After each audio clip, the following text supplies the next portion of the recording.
श्री दुर्गा नवरात्रि व्रत कथा 9 दिन जरूर करें इस कथा का पाठ, सभी 9 देवियों की मिलेगी कृपा। कथा को सुनने से पहले चैनल को सब्सक्राइब और वीडियो को लाइक जरूर करें, साथ साथ अपना कमेंट भी करें। अब आइए सुनते हैं। बृहस्पति जी बोले, हे ब्रह्मा जी, आप अत्यंत बुद्धिमान, सर्वशास्त्र और चारों वेदों को जानने वालों में श्रेष्ठ हो। हे प्रभु, कृपा कर मेरा वचन सुनो। हे भगवान, इस व्रत का फल क्या है, किस प्रकार करना उचित है और पहले इस व्रत को किसने किया, सो विस्तार से कहो।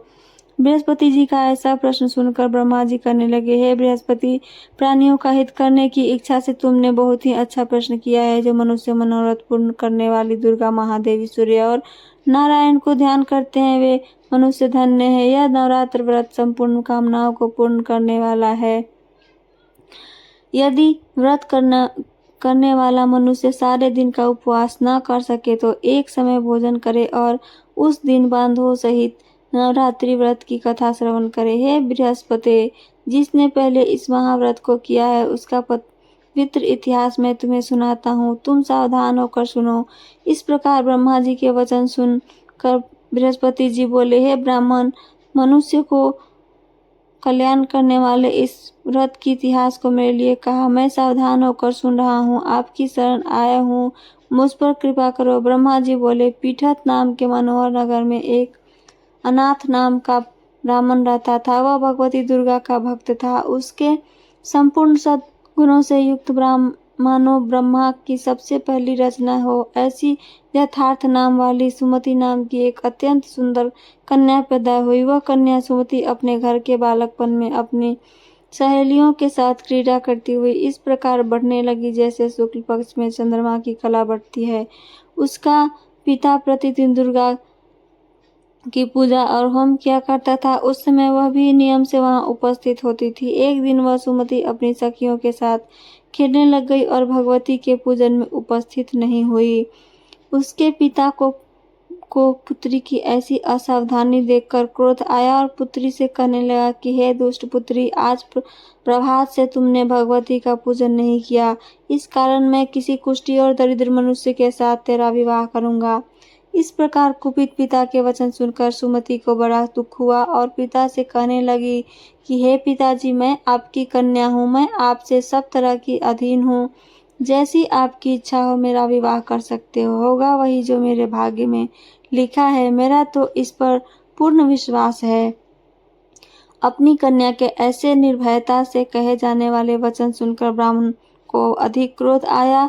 तब उसने अपनी कन्या का एक कुष्ठी के साथ विवाह कर दिया और अत्यंत क्रुद्ध होकर पुत्री से कहने लगा कि जाओ जाओ, जल्दी जाओ, अपने कर्म का फल भोगो। देखे केवल भाग्य भरोसे पर रहकर क्या करती है।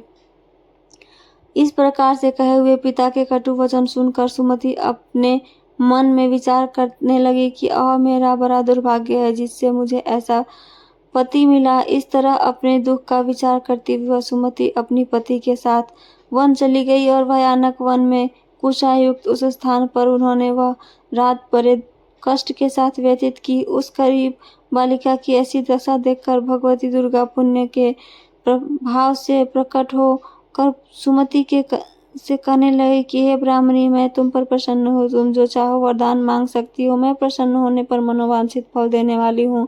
इस प्रकार भगवती दुर्गा का वचन सुनकर ब्राह्मणी कहने लगे कि आप कौन है जो मुझ पर प्रसन्न हुई हो, यह सब मेरे लिए कहा और अपनी कृपा दृष्टि से मुझे दासी को कृतार्थ करो। ऐसा ब्राह्मणी का वचन सुनकर देवी कहने लगी कि मैं आदि शक्ति हूँ और मैं ही ब्रह्मा हूँ, विद्या और सरस्वती हूँ। मैं प्रसन्न होने पर प्राणियों को दुख दूर कर उसको सुख प्रदान करती हूँ। हे ब्राह्मणी, मैं तुम पर तेरे पूर्व जन्म के पुण्य के प्रभाव से प्रसन्न हूँ।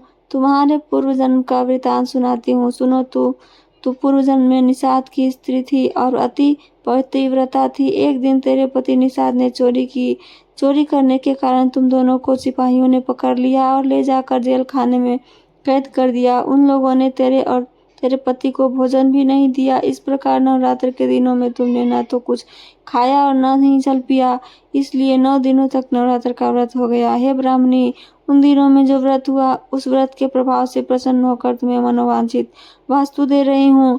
तुम्हारी जो इच्छा हो सो मांगो। इस प्रकार दुर्गा से कहे वचन सुनकर ब्राह्मणी बोली कि अगर आप मुझ पर प्रसन्न है तो हे दुर्गे, आपको प्रणाम करती हूँ, कृपा करके मेरे पति को कोढ़ दूर करो। देवी कहने लगी कि उस दिनों में जो तुमने व्रत किया था, उस व्रत के एक दिन का पुण्य अपने पति का कोढ़ दूर होने के लिए अर्पण करो। मेरे प्रभाव से तेरा पति कोढ़ से रहित और सोने के समान शरीर वाला हो जाएगा। ब्रह्मा जी बोले।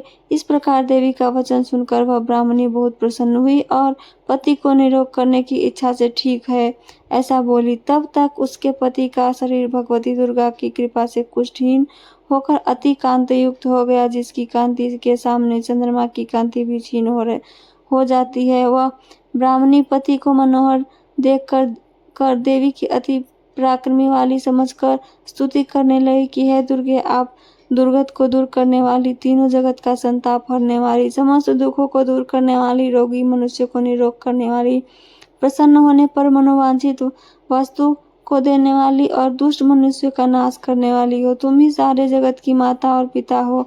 हे अम्बे, मुझ अपराध रहित अबला की मेरे पति से कुष्ठ के साथ विवाह कर मुझे घर से निकाल दिया। उसकी निकाली हुई मैं पृथ्वी पर घूमने लगी। आपने ही मेरा इस आपत्ति रूप में समुद्र से उद्धार किया। हे देवी, आपको प्रणाम करती हूँ, मुझ दिन की रक्षा करो। ब्रह्मा जी बोले कि हे बृहस्पति, इसी प्रकार उस सुमति ने मन से देवी की बहुत स्तुति की। उससे की हुई स्तुति से सुनकर देवी को बहुत संतोष हुआ। ब्राह्मणी से कहने लगी कि हे ब्राह्मणी, तुम्हारे उदायल नाम का एक अति बुद्धिमान, धनवान, कीर्तिवान और जितेंद्रिय पुत्र शीघ्र ही होगा। ऐसा कहकर देवी ब्राह्मणी से फिर कहने लगी कि हे ब्राह्मणी, और जो कुछ तेरी इच्छा हो वही मनोवांछित वस्तु तुम मांग सकती हो। ऐसा भगवती दुर्गा का वचन सुनकर सुमति बोली कि हे भगवती दुर्गे, अगर आप मेरे पर प्रसन्न हैं, कृपा करके मुझे नवरात्रि विधि बताइए। हे दयावती, जिस विधि से नवरात्र व्रत करने से आप प्रसन्न होती हैं, उस विधि और उसके फल को मेरे लिए विस्तार से वर्णन करें। इस प्रकार ब्राह्मणी के वचन सुनकर दुर्गा कहने लगी कि हे ब्राह्मणी, मैं तुम्हारे लिए संपूर्ण पापों को दूर करने वाली नवरात्र व्रत विधि को बतलाती हूँ, जिसको सुनने से तमाम पापों से छूटकर मोक्ष की प्राप्ति हो जाती है। अश्विन मास के शुक्ल पक्ष की प्रतिपद से लेकर 9 दिनों तक विधि पूर्वक व्रत करें। यदि दिन भर का व्रत न कर सके तो एक समय का भोजन करें। पढ़े लिखे ब्राह्मणों से पूछकर घट स्थापना करें और वाटिका बनाकर उसको प्रतिदिन जल में सींचे। महाकाली, महालक्ष्मी और महासरस्वती की मूर्तियां बनाकर उसकी नित्य विधि सहित पूजा करें और पुष्पों से विधि पूर्वक अर्घ दें। बिजौड़ा के फूल से अर्घ देने से रूप की प्राप्ति होती है। जायफल से कीर्ति, दाग से कार्य और सिद्धि होती है। आंवले से सुख और केले से भूषण की प्राप्ति होती है। इस प्रकार फलों से अर्घ देकर यथाविधि हवन करें। खांड, घी, गेहूं, शहद, जौ, तिल, बिंब, नारियल, दाख और कदम, इनसे हवन करें। गेहूं होम करने से लक्ष्मी की प्राप्ति होती है। खीर व चंपा के पुष्पों से धन और पत्तनों से तेज और सुख की प्राप्ति होती है। आंवले से कीर्ति और केले से पुत्र हो। कमल से राज और सम्मान और दुखों से सुख संपत्ति की प्राप्ति होती है। व्रत करने वाला मनुष्य इस विधान होम कर आचार्य को अत्यंत नम्रता के साथ प्रणाम करे और यज्ञ की सिद्धि के लिए उसे दक्षिणा दे। इस महाव्रत को पहले बताई हुई विधि के अनुसार जो कोई करता है उसके सब मनोरथ सिद्ध हो जाते हैं। इसमें तनिक भी संशय नहीं है कि 9 दिनों में जो कुछ दान आदि दिया जाता है उसका करोड़ों गुना फल मिलता है। इस नवरात्रि के व्रत करने से ही अश्वमेध यज्ञ का फल मिलता है। हे ब्राह्मणी, इस संपूर्ण कामनाओं को पूर्ण करने वाली उत्तम व्रत को तीर्थ, मंदिर अथवा घर में ही विधि के अनुसार करें। ब्रह्मा जी बोले कि हे बृहस्पति, इस प्रकार ब्राह्मणी को व्रत की विधि और फल बताकर देवी अंतर ध्यान हो गई। जो मनुष्य या स्त्री इस व्रत को भक्ति पूर्वक करता है वह इस लोक में सुख पाकर अंत में दुर्लभ मोक्ष को प्राप्त होता है। हे बृहस्पति, यह दुर्लभ व्रत का महात्म्य मैं तुम्हारे लिए बतलाया। ऐसा ब्रह्मा जी के वचन सुनकर बृहस्पति जी आनंद के कारण रोमांचित हो गए और ब्रह्मा जी से कहने लगे, हे ब्रह्मा जी, आपने मुझ पर अति कृपा की जो अमृत के समान इस नवरात्रि व्रत का महात्म्य सुनाया। हे प्रभु, आपके बिना और कौन इस महात्म्य को सुना सकता है। ऐसे बृहस्पति जी के वचन सुनकर ब्रह्मा जी बोले कि हे बृहस्पति, तुमने सब प्राणियों के हित करने वाले इस अलौकिक व्रत को पूछा है, इसलिए तुम धन्य हो। यह भगवती शांति संपूर्ण लोकों का पालन करने वाली है। इस महादेवी के प्रभाव को कौन जान सकता है। तो प्रेम से बोलिए जय माता दी। हमारी कहानी पसंद आई हो तो चैनल को सब्सक्राइब, वीडियो को लाइक और शेयर ज़रूर करें। सुनने के लिए धन्यवाद।